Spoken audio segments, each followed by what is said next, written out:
I just wanted to come on here with a message for all of the daughters out there who have narcissistic mothers. I'm sick right now, so I sound terrible, but yeah.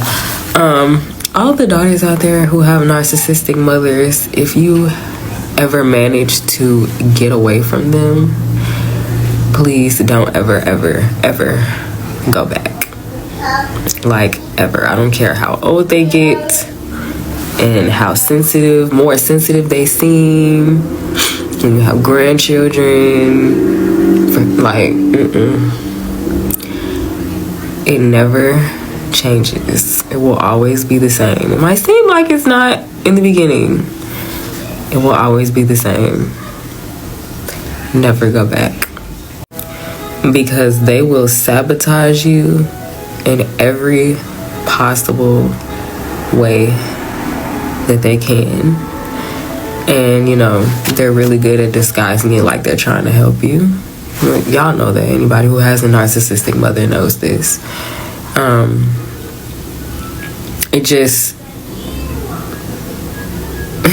It never changes. They just do it in a different way, honestly. Once you're older and you have more independence and can make decisions for yourself. But don't ever allow them to help you. Don't ever allow yourself to become dependent on them for anything, even the smallest thing, even a ride somewhere. As you can see, I'm at home fully dressed when I'm supposed to be at my market. But anywho, that's the message. Okay. Whew. This video is going to be a lot different from my videos in the past. Try to make eye contact with the camera. Lately, I've been posting a lot of blogs that are specifically art related, but this is going to be a video to talk about things I'm doing now in order to heal, and it'll hopefully help other women heal who have gone through the same kinds of things, or at least start, you know, the healing process, and even help women who don't even realize that they are in the same situation, help them like get the strength to do what they need to do to stop it. So the clips that you just saw, those are from December 22nd. If you watch my channel and you watch my vlogs, then you know that on December 22nd, I was supposed to be at an artisan market, vending, selling my art and prints and sweatshirts and everything. I had posted a lot of videos leading up to it when I was working on that. And that's why I'm like dressed up and my hair is done in the video and everything. I had actually left to go, packed up everything, got in the car, and ended up having to turn back around and come home. And the events that unfolded that day, or the things that happened between me leaving and coming home, those ended up being the straw that broke the camel's back and pushed me, well, it helped me understand that I was making the right decision that I had already made in my head and already had been thinking about in my head, but was like apprehensive about it. It kind of like pushed me to, it let me know I would be making the right decision if I did that. And so that decision was cutting my mother off for the second and final time. So this is going to be a video about narcissistic mothers and the kinds of things that they do so you can recognize it, and how it affects women. How it affects little girls first, who then grow up into women, how it affects them in their relationships, and even once they become mothers, like me, especially if they have daughters like me. I bought a book in like 2018 called Mothers Who Can't Love, and it's by, I get this right, Susan Forward. Has a PhD and was a therapist, or I want to say psychiatrist, and she had many patients in sessions with women who had narcissistic mothers. And so this book has examples from different women. She has categorized the different kinds of narcissistic mothers into different chapters. My mother falls into multiple chapters. And it really just, when you read it, everything is 100% relatable. And it's kind of like validating how you feel and just letting you know, okay, I'm not crazy. These things definitely happen. These things were definitely wrong and abusive and destructive. And I was right to pull myself out of this. I'm going to actually read, before I talk about certain things, just read y'all some excerpts that resonated with me, because I know, like most people, like I don't wear my trauma on, you don't just see everything that I've been through, especially like on a regular basis. Like I'm somebody who, I have a resting bitch face. But as soon as you walk up to me and talk to me, I instantly start smiling. I'm very kind, give back positive energy, and that's just who I am. But underneath all that, I've been through a lot. For me, everything started when I was 7 years old. And I now know it started when I was 6.5, I'll say, because that's when my younger sister was born. And when I was younger, I'm like, I thought that my mom started treating me different because there was a new baby in the house and she just loved the baby more than me.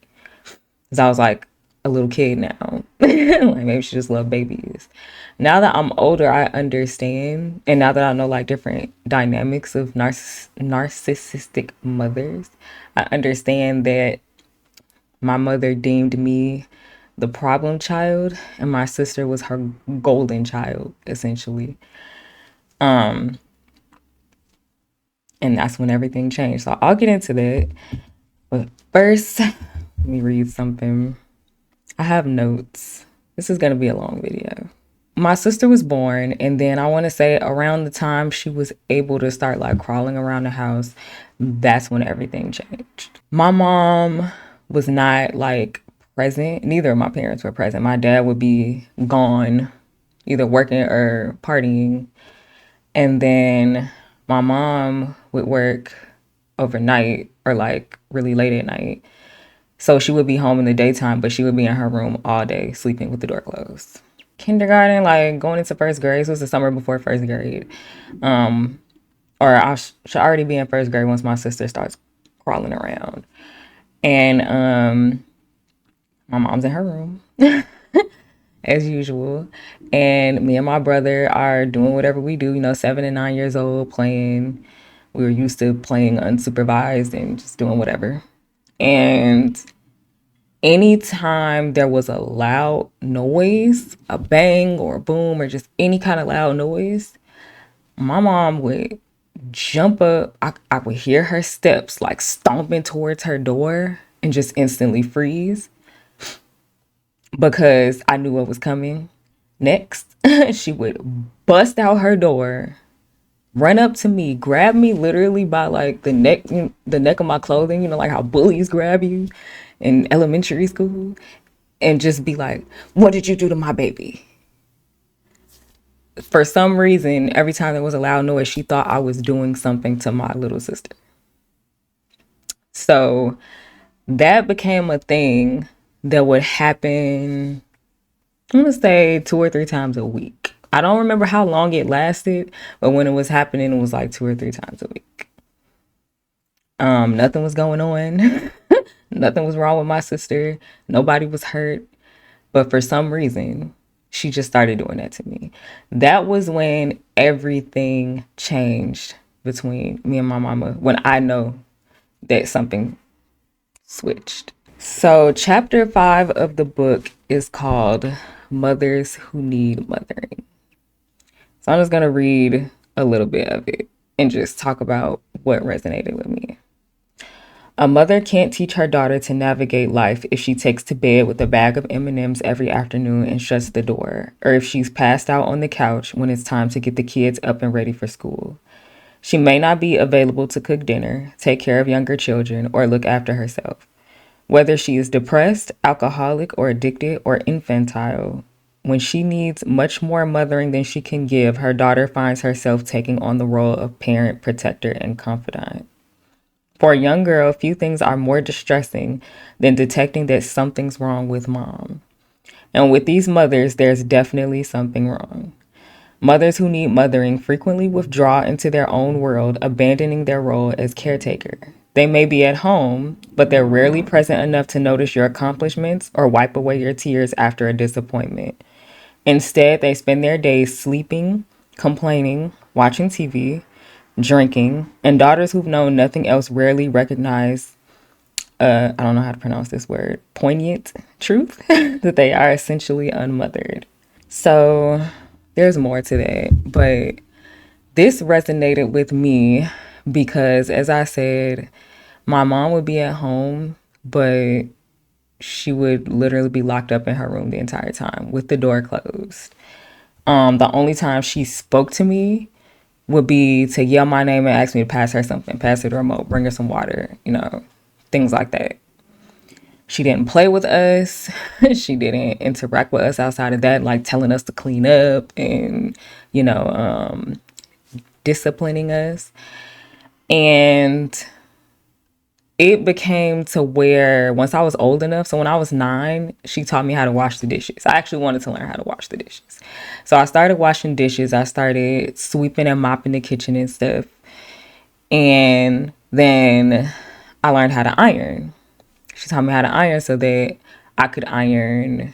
Actually, I think my dad taught me how to iron, but they had me start ironing so that I could iron my school uniform.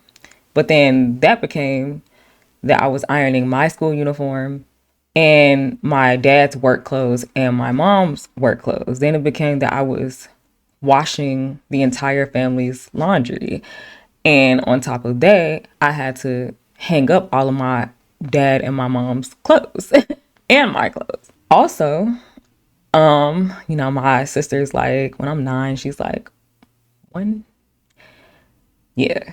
So she's a year old at this point. And even before this, like really ever since, like I said, since she was crawling, which is why I think my mom would think I was hurting her because I was caring for her throughout the day. From that time, I had been taking care of my sister. So I was making her bottles during the day. I was clothing her. I was watching, looking after her. I would give her baths at night, and then she was older. She would shower with me every night. I had to share my bed with her when she got older. Me and her shared a bed from the time she was like 3 until I was, let me see, if she was 3, I was 10. And we shared a bed until I was like 15, maybe 16 actually.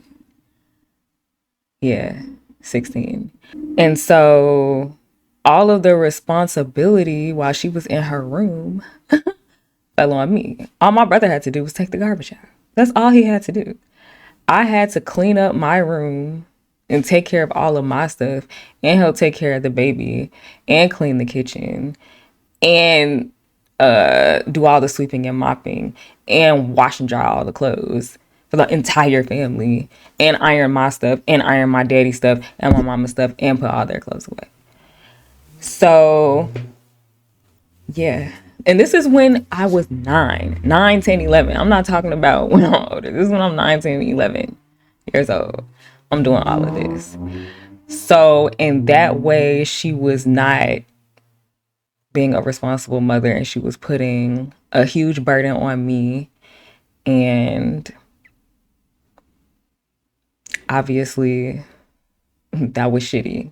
Back then, that age, and also, throughout high school and stuff, my mom would play me and my siblings against each other all the time, especially me and my sister. So anytime I got in trouble for something, which was rare, like if I ever got in trouble, it's because my room wasn't clean or something like that. Um, yeah, she would do things like take my sister out for ice cream that day and just be like, "Come on, let's go get ice cream. You're gonna get ice cream because you're the good child, and you don't want to be like your sister. She's the bad child." Um, and then just rub it in my face that they're eating ice cream and I'm at home on punishment. Um, and that definitely carried on like into adulthood. She just does it in different ways now. There was a lot of psychological abuse when I was a kid, just like, really cruel and unusual punishments for the smallest things. I remember one day before summer camp, my room wasn't clean before it was time to leave, at least not to her standard. Like I did clean, but it wasn't clean enough for her. And so my punishment for that was she made me stay in the basement all day instead of going to summer camp. I had to stay in the basement by myself with all of the lights off. And I wasn't allowed to go upstairs to eat, or I wasn't allowed to watch the TV that was down there. I still snuck and did it. And I was just like on edge the whole time. Think like whenever I thought I hear a door open, like turn the TV off. But that's what I was forced to do. Be in the dark by myself with no food for 8 hours. That was when I was 10. Another thing was, and this is when I was 9, yeah, because I was going into 5th grade. I was about to start my first day of 5th grade in a few days. And I had this long, pretty hair. I still have long, pretty hair, but when I was younger, I had this long, pretty hair that I loved and everybody talked about. And one day, she made us dinner. I didn't like to eat my vegetables when I was a little kid. And she made us dinner and she told us we could have ice cream when we finished. So I kind of sped the process and put some of my greens back in the pot instead of eating all of them. And then we got our ice cream. When she looks in the pot after the fact and sees that there's more in there, and she asks who put their greens back. And me and my brother are both silent. He didn't want to tell on me, and I'm 9. I'm just a kid, so I'm like, when she asked me, I'm like, no, and my brother's like, no, it wasn't me. So what she did was, in order to get me to say that it was me, she chased me around the house with a pair of scissors, and she's chopping my hair off while she's running after me. Just chopping my hair off just because I put my greens back. Like I get, it's not good to lie, but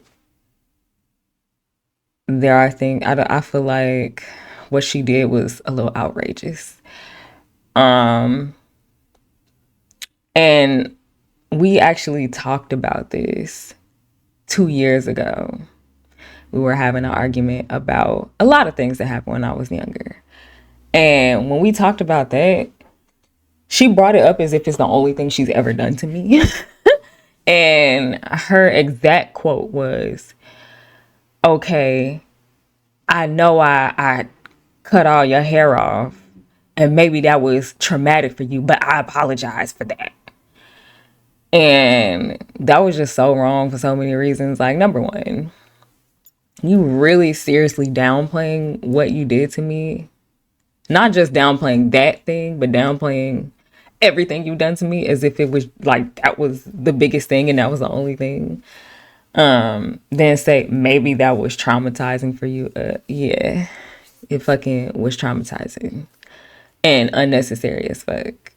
And then acting like an apology just takes everything away.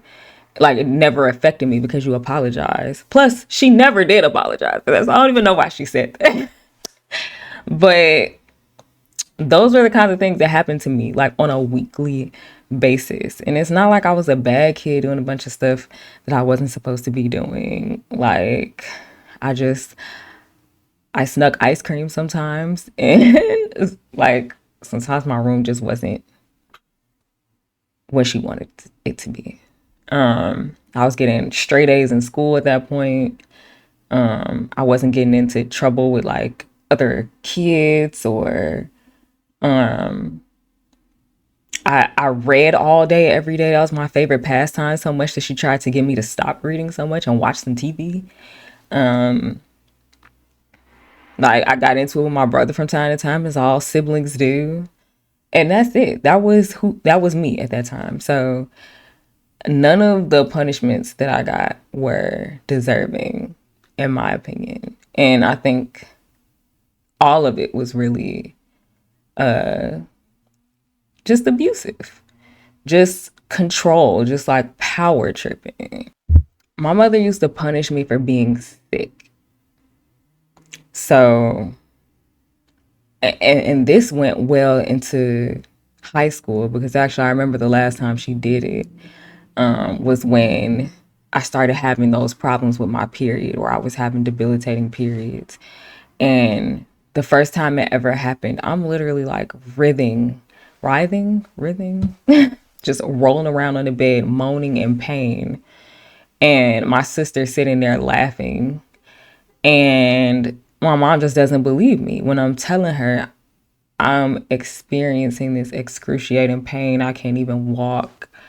I don't know what's wrong. I was terrified because it was the first time it was happening. I didn't even know it was happening. And she took my phone away and made me stay in my room all day. That was always what she did. Like when I was sick, when I was younger, I didn't have a phone, but I just had to stay in my room all day. I couldn't watch TV. I couldn't talk to anybody because if you're sick and you can't go to school, then you can't do nothing else. So, which is crazy. Like when my daughter is not feeling well, like I just want her to feel better. I just like hold her and I speak softly to her and I give her her medicine and cook, whatever food I need to cook for her and let her drink her orange juice and watch her favorite show, do whatever whatever will make her feel better. And my mom just like would be angry that I didn't feel good. Yeah.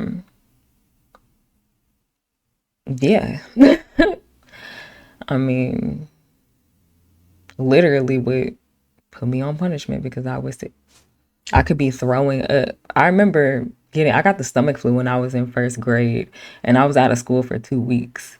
Like it was really bad. I was throwing up everything every day.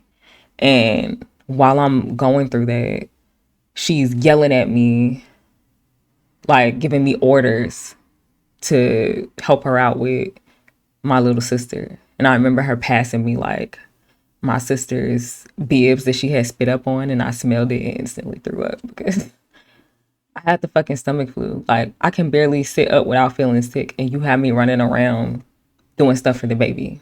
She literally did not care about me. Like she just did not care about me. How I felt did not matter. I was treated like a robot. Like I'm not allowed to feel pain or emotion either. She was another, like, I don't know if y'all have parents who like get mad at you when you cry. That was her. She was not there for me in any way other than financially at that point. Not physically, emotionally, just somebody that's putting a roof over my head and clothes on my back. And for a lot of people, that's enough as a parent, but you're a fucking shitty parent. Another huge thing that happened, and actually, I'm going to read an excerpt for this one because it relates to what I'm about to tell y'all. So I can't remember what chapter this is, but it's page 110 of the book. And this section is called The Mother Who Fails to Protect. Just as a lioness will battle to the death any creature that threatens her cubs, a loving mother must do no less. Of all the responsibilities that a mother must fulfill if her daughter is to thrive, perhaps the greatest is protection. A mother who knowingly fails to protect her daughter from harm or from physical or sexual abuse at the hands of a father, stepfather, or anyone else is guilty of aiding and abetting the perpetrator. Emotional abandonment takes on traumatic and dangerous facets when she betrays her daughter by standing by and allowing physical harm to befall her. Fearful, passive, and destructively self-serving, some mothers will permit their daughters to be pummeled or sexually molested rather than confront the abuser and take the risk of being injured or abandoned themselves. They will do anything to hold on to their partners, no matter how cruel or violent, ignoring their daughter's screams and pleas, and even rationalizing that they're doing the right thing by not getting involved. They look away and silently let the harm continue, leaving their daughters feeling fearful, suspicious, and full of guilt, believing they brought all this pain on themselves. A big thing that happened, I was either 12 or 13. I know it was the summer after my seventh grade year. So I was 13. And that year, for reasons unknown, just out of the blue, my dad had started physically abusing me. So what he would do, the first time he did it, it was as a punishment for something that I did do wrong. I still think it was extra. I don't think it was a valid punishment, but it was in response to something that I did wrong. After that, it became something that he just did for fun. He would go out and get drunk, and when he would come home, he would smile in my face and tell me to assume the position. And he would make me get down in a position like as if you're about to go down for a push-up. And I had to stay like that and keep my back straight. And I couldn't let my belly touch the ground. If my back bent out of shape or if my belly touched the ground, he whipped me. So yeah, he started doing that when I was 13.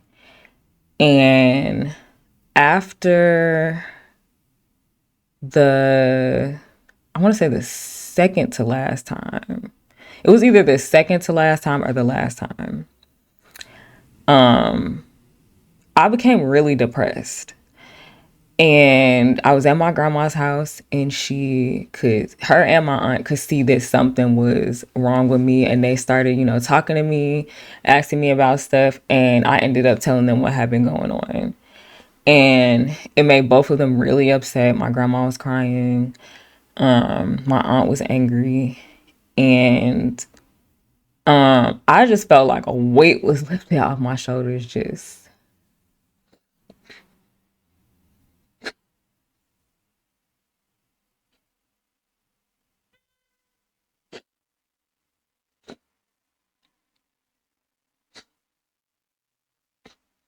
I felt, I guess I felt like I was gonna be free, or I was free. And I wasn't gonna have to deal with it anymore because I could see how upset it made them. And it like confirmed with me that it wasn't right. And I could tell that they were gonna do something about it. And so when we went home and my mom got off work late at night, she would get off and be home at like midnight or 1 in the morning. And I guess my aunt had talked to her, and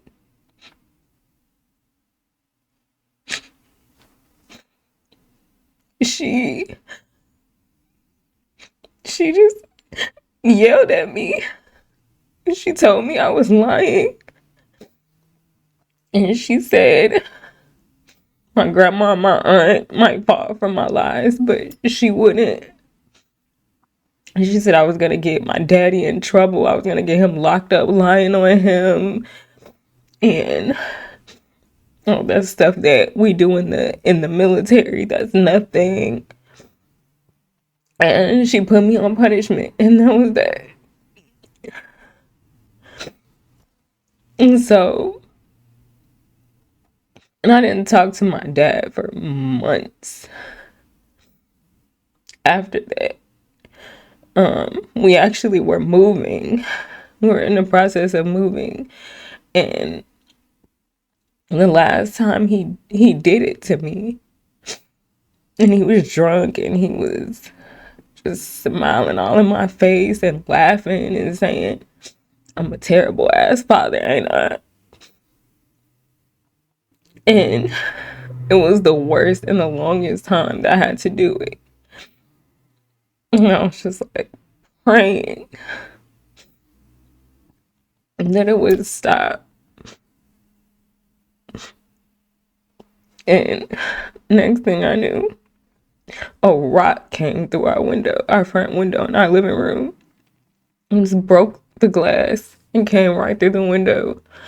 And my dad went outside to see what happened. It was like a group of boys across the street playing and throwing rocks and stuff. And so my dad came back inside and he told me to get up because the police were about to come over. And I was just like so thankful. Like that rock saved my life. So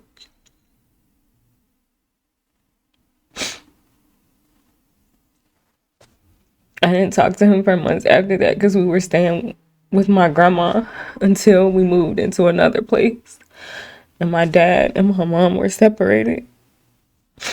So it's not even like she was protecting him because she wanted to be with him or because she needed him financially, or not that that would make it any better, but like I don't know why. I don't know why. And to this day, this was another thing we talked about in a conversation we had 2 years ago. And she was just gaslighting me, saying that she had no idea that that happened. And if she knew about it, my daddy would have been under the jail and all this other stuff. Like, just speaking softly and compassionately and just really acting like she cared. And I'm like, that sounds great and everything, but I was there. I know what happened. I know what you did and what you said.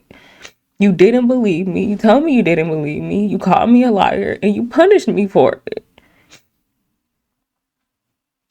So it's like the gaslighting just pissed me off even more. It just brought all of that anger from that situation back. I remember being a kid and just literally asking myself, why does my mama hate me? Like, I don't know what I did to make her hate me. Like, I know I've lied about a couple of things when I didn't want to get in trouble for something. Or, I did what, like, I was the average little kid. I wasn't a bad kid. I did not know I was gonna cry. Um, so, and this is a woman who would ask us almost every day, like, has somebody touched you? Has anybody done anything inappropriate to you? Has anybody hit you, put their hands on you? You can tell me, even if it was your dad. Like, acting like she wanted to protect us. But when the time came, she just didn't. I feel like she just didn't want to deal with it. She didn't want to have to deal with it. And so that's how that went. Um, the last excerpt that I'm going to read from the book is like, I feel has been the biggest issue dealing with a narcissistic mother. It was an issue the whole time I was growing up, the whole 17 years before I was able to cut her off. And then it's recently become an issue over the last 3 years, 4 years that she's been back in my life. This is chapter 4 of the book, and it's called The Control Freak Mother, because I said so. If you marry that man, you're no longer part of this family. If you take that ridiculous job and move, you won't see another dime from me. Don't expect any help from me again if you don't send the kids to Catholic school. These are just a few examples of the stinging, domineering words of overt control. There is nothing subtle about it. There is no "I love you" manipulation. Those directives masquerading as affection we saw with the overly enmeshed mother. Overt control is authoritarian and often irrational. It's full of belittling and bullying. There are very direct orders and warnings that disobedience is grounds for serious consequences. Control is appropriate when a child is small. Children are impulsive with no life experience and they need protection. There are plenty of hot stoves and traffic-filled streets they haven't learned to respect yet, and rules and a mother's firm no are a valuable part of teaching and guidance. Control at that stage not only makes a child feel safe, it provides actual safety. But an important part of the parenting process is gradually stepping back to let a little girl learn for herself. And when a mother's control precludes her child from doing that, it ceases to be helpful and loving. The control freak mother keeps a heavy hand clamped down on a daughter for as long as she can, often deep into adulthood with toxic effects. Just like the enmesher, she habitually returns to behavior that keeps you dependent, then takes advantage of your dependence. And all the while, she often insists that it's for your own good. But the unhappy truth is that pushing you around satisfies her and gives her a feeling of power that is often missing in the rest of her life. For the control freak mother, keeping you locked in that power imbalance is key to her happiness and fulfillment. Perhaps most troubling, even when you take great pains as an adult to escape her reach, you're very likely to carry with you huge reserves of the anger and resentment her control created in you. You may also have a powerful need to exert control in your own life, often by controlling other people. Or conversely, you may live with the sense that you must always put others' needs ahead of your own. Those are the pervasive marks of having grown up with a controlling mother. So, for me, the thing that my mother would always use against me to get me to do what she wanted me to do was, if you don't do this, you're not going to have a place to live. Because I was living with my mom until I was 20, I want to say. And then I moved back in with her when I was 22 because I couldn't find any work. And I couldn't find a job in Chicago living with my grandma. So I moved out there to the suburbs where she was with my stepdad and my sister. I moved out there temporarily and started working at Amazon. And I had also worked at Six Flags previously to that, which was 15 minutes away from her. And when I wanted to continue working and save the money that I needed in order to start a semester at Columbia and actually be able to pay for it, she was like, no, if you don't quit your job now and go to Columbia now, then you're not going to have a place to live. You're not going to be able to come back here. So I had to quit my job, go to Columbia, and I went for a semester. And after that semester ended, she was like, yeah, you're going to have to go somewhere else because Columbia is too expensive. At that point, Columbia was the fourth school that I had been to in 3 years, 2.5 years, 3 years, 2.5 years. And I was not about to switch to yet another school. So at that point, I just dropped out. I went back to live with my grandma. And actually, no, I was living with her while I was going to Columbia because it was in the city. So yeah, I just dropped out because I'm like, I did what you told me to do. And now you're saying that that's too expensive when I literally tried to save the money to do it so that it wouldn't be too expensive. She sabotaged my living arrangement there I paid for the deposit, 200 and something dollars. And I was only making like $200 a week, maybe, working at Six Flags. And I paid for that deposit myself. And then she got mad at me one day and just took it away from me and said, no, we're not moving you in there. That was just what she did. Whenever we had an argument or a disagreement, she would just take things away from me. She would turn my phone off, which actually led to me being stranded in the rain in 40-degree weather. And I had to walk 30 blocks home from school because my phone wasn't on. And guess what? I was punished for that. She told everybody that I was out all night partying. I was a junior in high school. I didn't even know where people partied at. I didn't go to parties ever. I wasn't even invited to parties because in high school, I was the ugly duckling and everybody thought I was lame. So, and she knew where I was at. I was a manager on the basketball team, and we had a tournament that night. And our last game started at 8 p.m., ended at 10 p.m. And once it was time to go home, the buses weren't running anymore. Tried to call somebody to come get me. Because the people who were supposed to come get me told me that they couldn't anymore, my dad and my grandma. I couldn't talk to anybody on the phone because I had no service. She had cut my phone off. So I had no choice but to start walking. And I walked like in the rain, in the freezing cold. It took me an hour. I started walking at midnight. I got home at 1 a.m. from 111th to 81st. And she just screamed at me on the phone for like 30 minutes after that. I'm just crying because I'm like, I did nothing wrong. Like, I just had to endure this because of you. And you're mad at me. So, yeah, she would turn my phone off.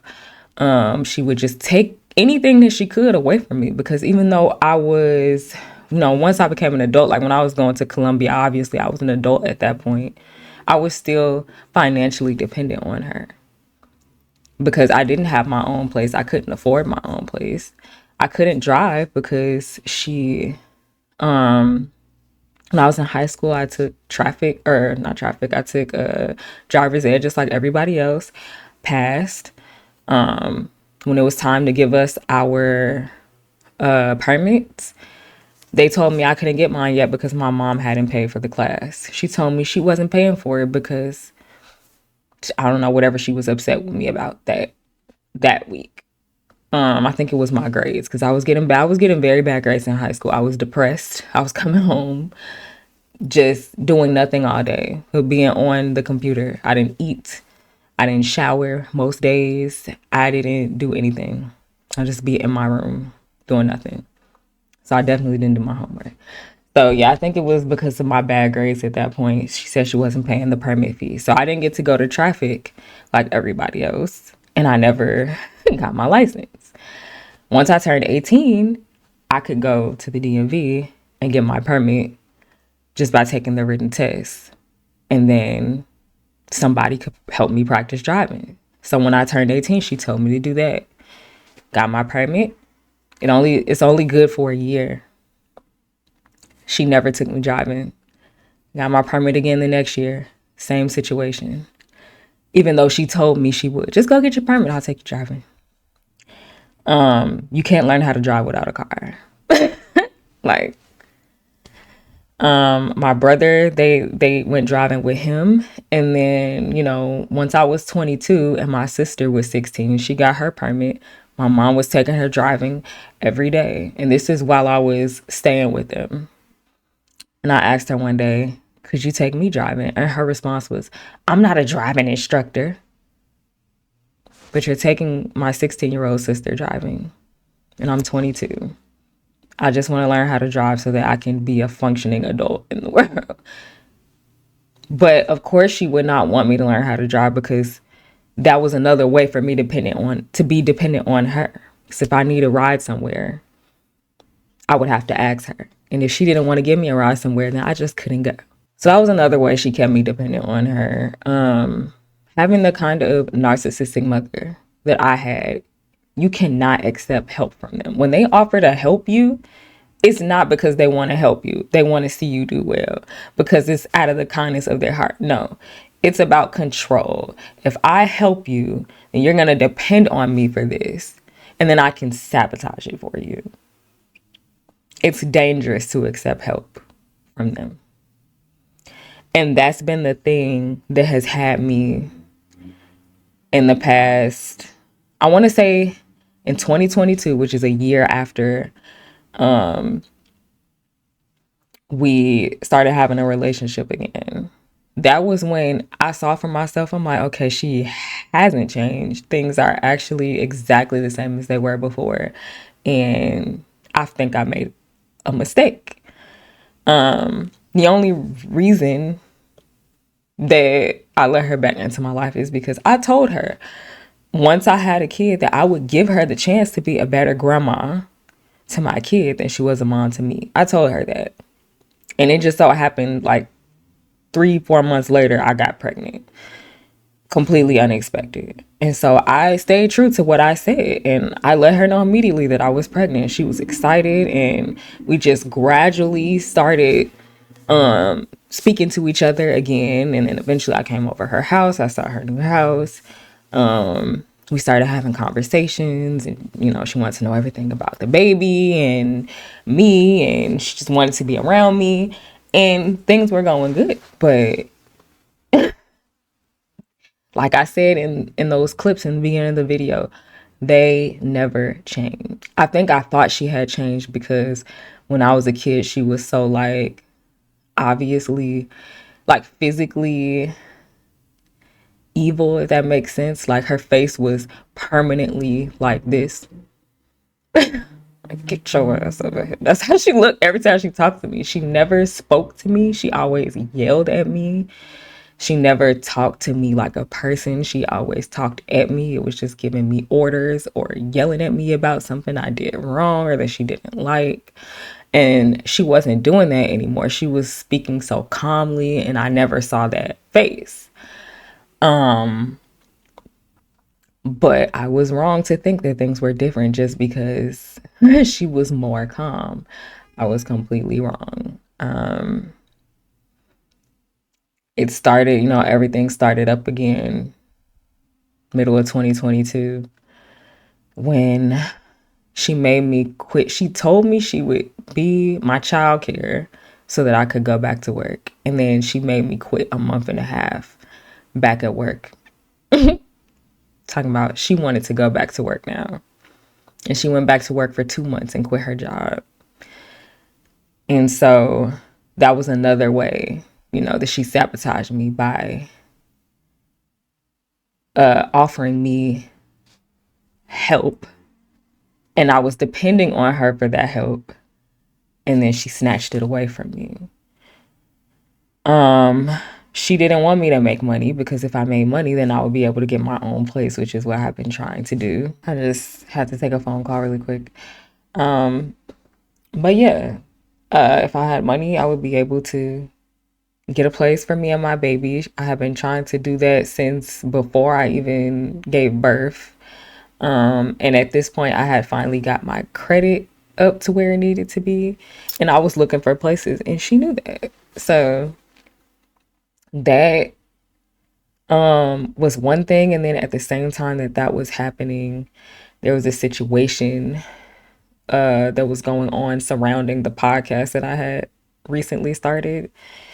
And she was told something by my sister that was not true. That was basically saying that I was accusing my stepdad of something, or I thought my stepdad was a certain type of person. I'm gonna just say that, which was not true at all. I never said that and never felt that way. And once that happened, it was like all hell broke loose. Like she 100% believed it because she believes any negative thing that somebody will say about me, she will believe it instantly. And that became the thing where she was like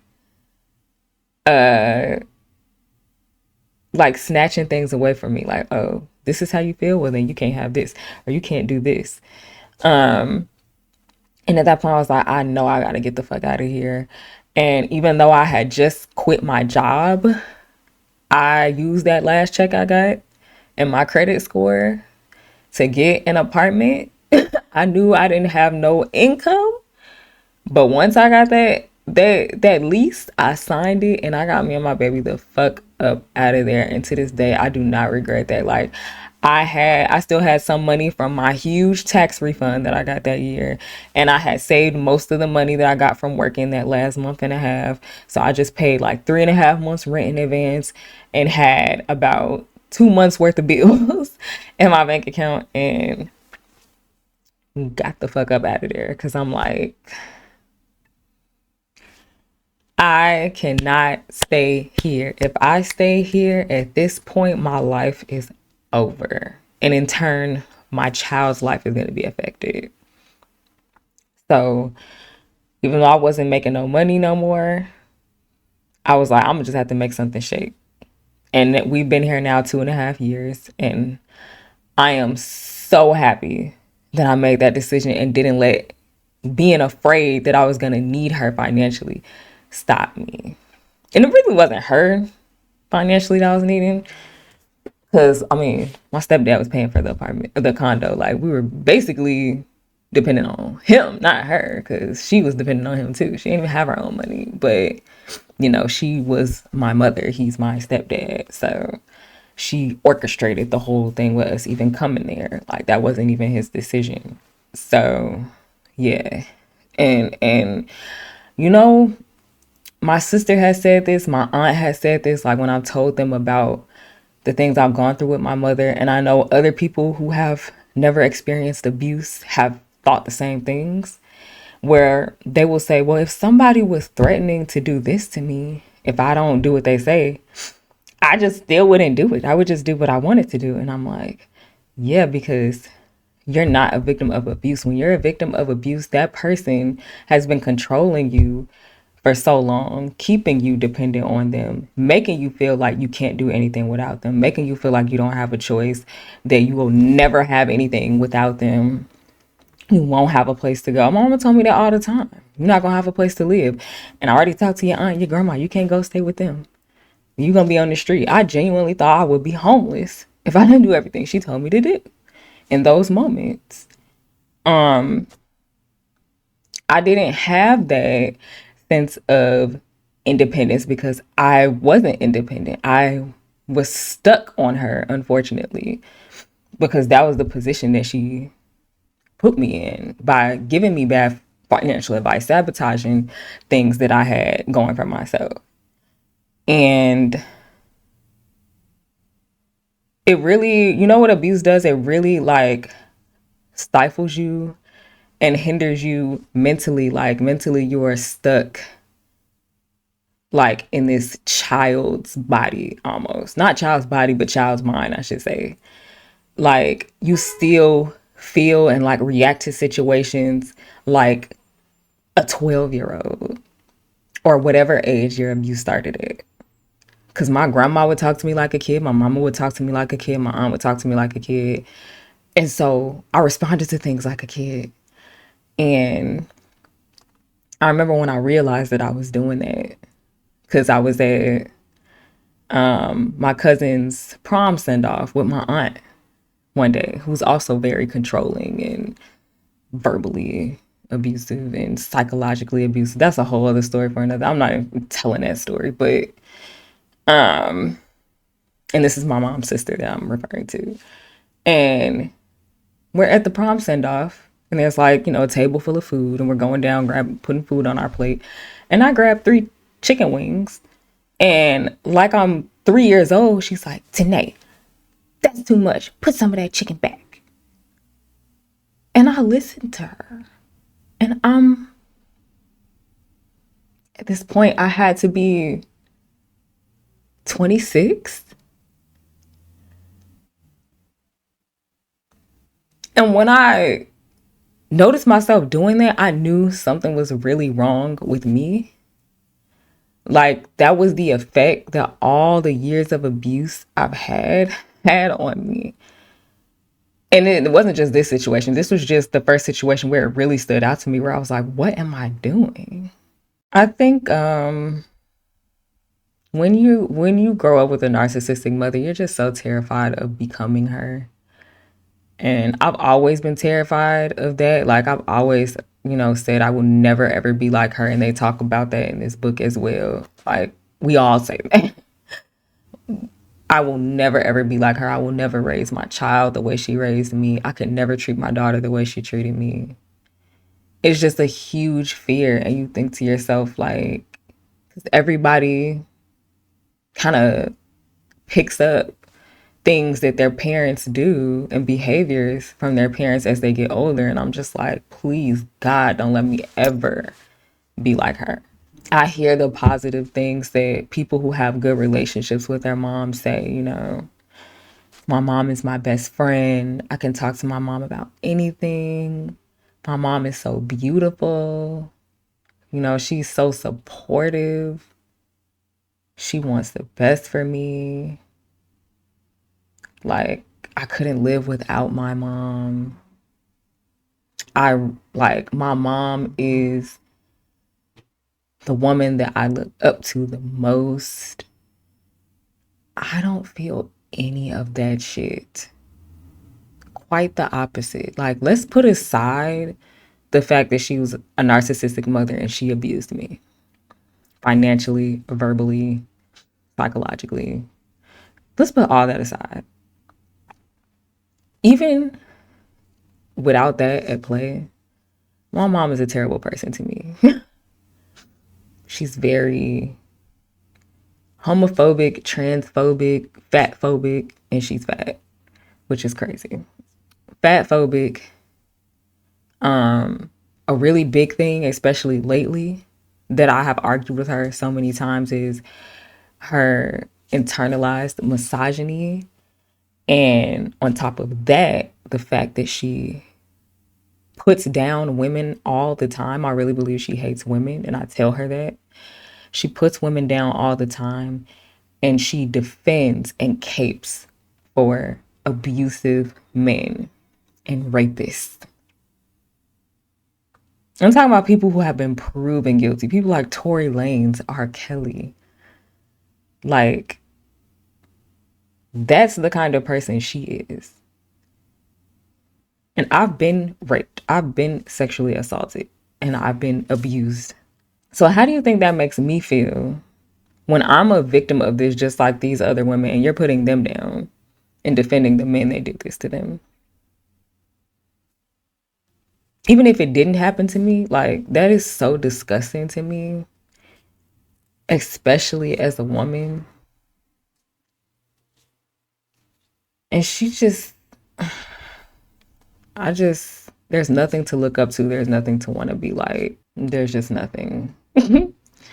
I would never want to be like her in a million years.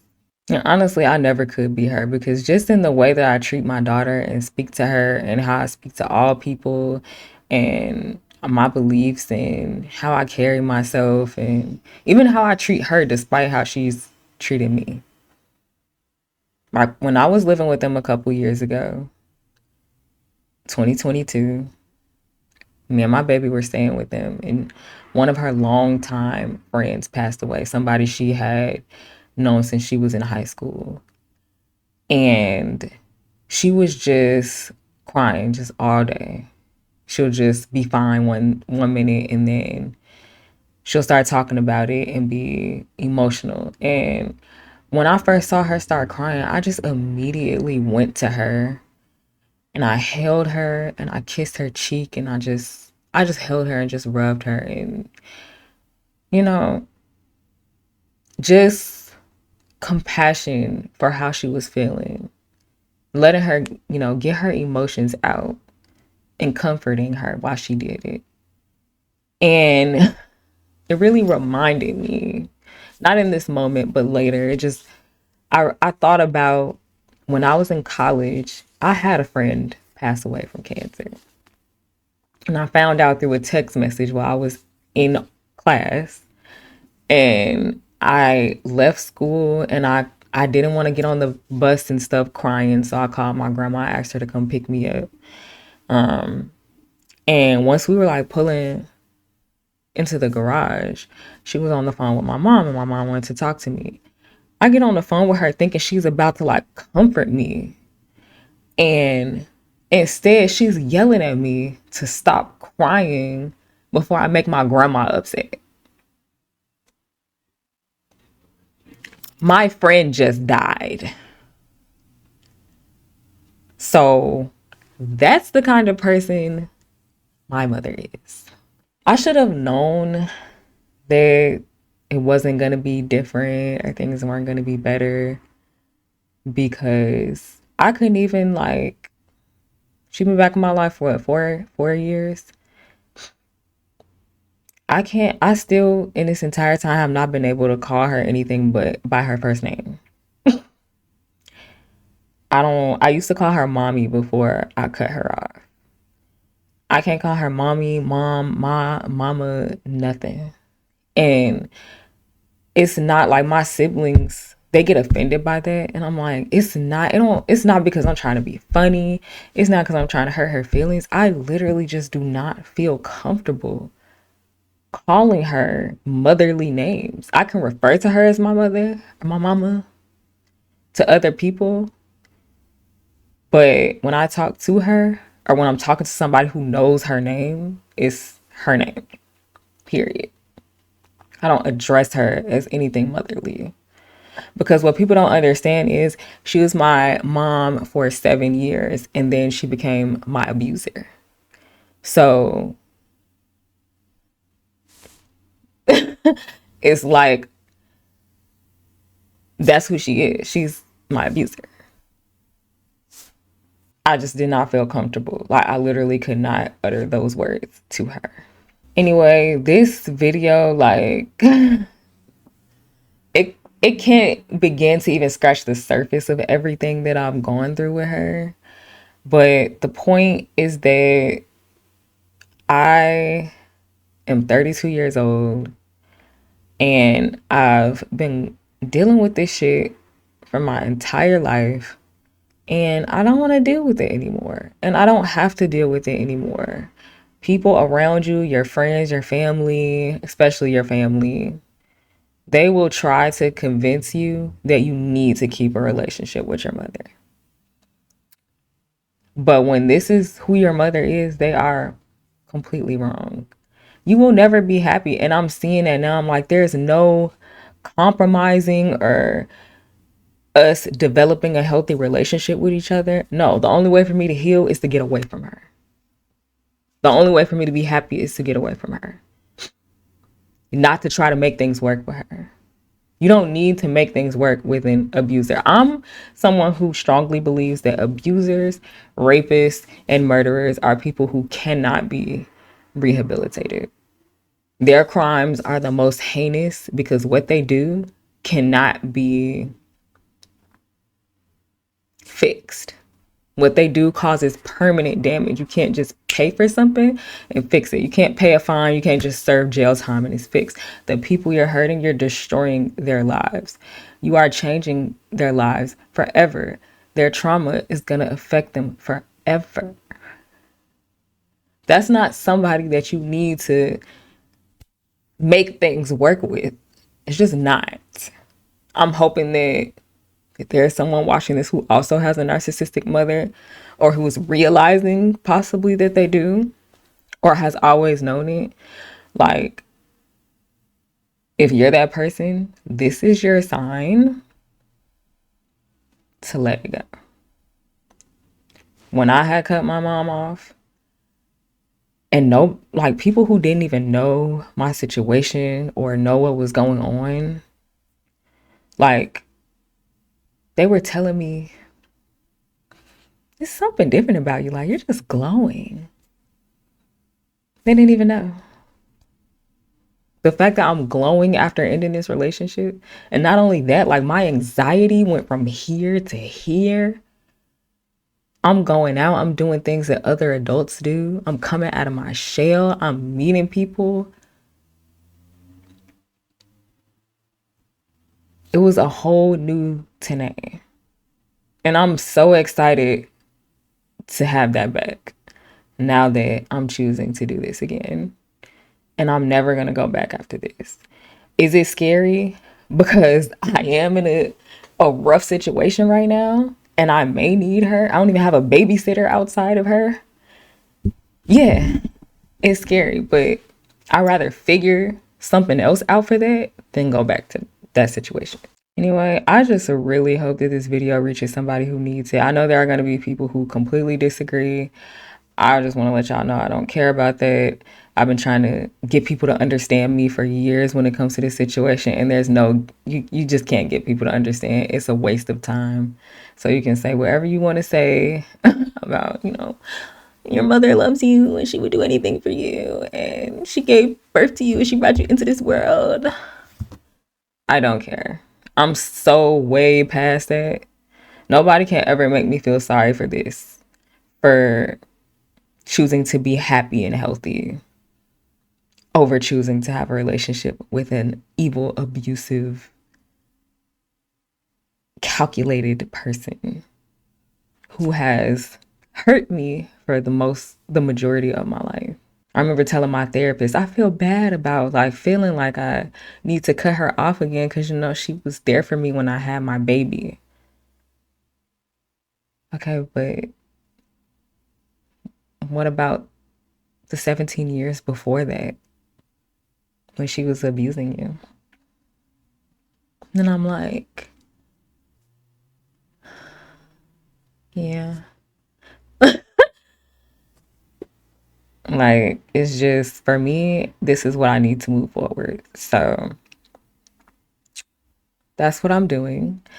Um, Also, what I've been doing is I took 2 weeks off from working and I've just been like focusing on personal goals that don't have anything to do with work. Just personal goals that I've been putting off for years and years, like gaining weight, starting to work out regularly, doing the skincare routine regularly, studying my Spanish because I want to be fluent in Spanish. All of these things that I just keep putting off, putting off, putting off. That's what I've been working on. And that's my new like to-do list every day includes all of those things so I can complete those goals this year and actually get into the routine. So I think if you do it for 30 days straight, that's when it like it sticks with you. So I've been doing those things consistently and trying to let go of my financial worries and just work on myself. And I feel like just doing that and healing from these family issues is going to call in the finances that I want, the love that I want, the friendships that I want, and the happiness that I want, and just abundance. Just loving on myself, which is something I realized I hadn't been doing. I thought I was loving on myself by being so focused on my career goals, but I was not. Now I am. That's my focus. Myself and my baby girl. Myself and my baby girl. That's it. Because I'm not going to be that mother to her. I'm going to be the opposite of that to her. I'm going to continue to be loving to her and speak to her respectfully and speak to her like a person and kiss her and hug her and hold her and do everything I can to help prepare her for everything that she's going to experience. And that's all I care about. Keeping her happy. That's my goal as a mother. I'm going to leave it at that. I think I covered everything. I had so many notes. If this resonated with you, please leave a comment. I would love that. I would love to chat with anybody who has experienced, you know, growing up with a narcissistic mother. And if you've made that really difficult decision to cut her off, how that went for you or how that's going for you, or if you're kind of still trying to gather up the strength to do that. Let me know if this encouraged you, just whatever. Um, so yeah, y'all got to see me cry today. Thank you for watching. If you watched to the end, um, now y'all know a few things about me. So I'll see y'all in my next probably vlog. And please take care of yourself. Love yourself. Bye.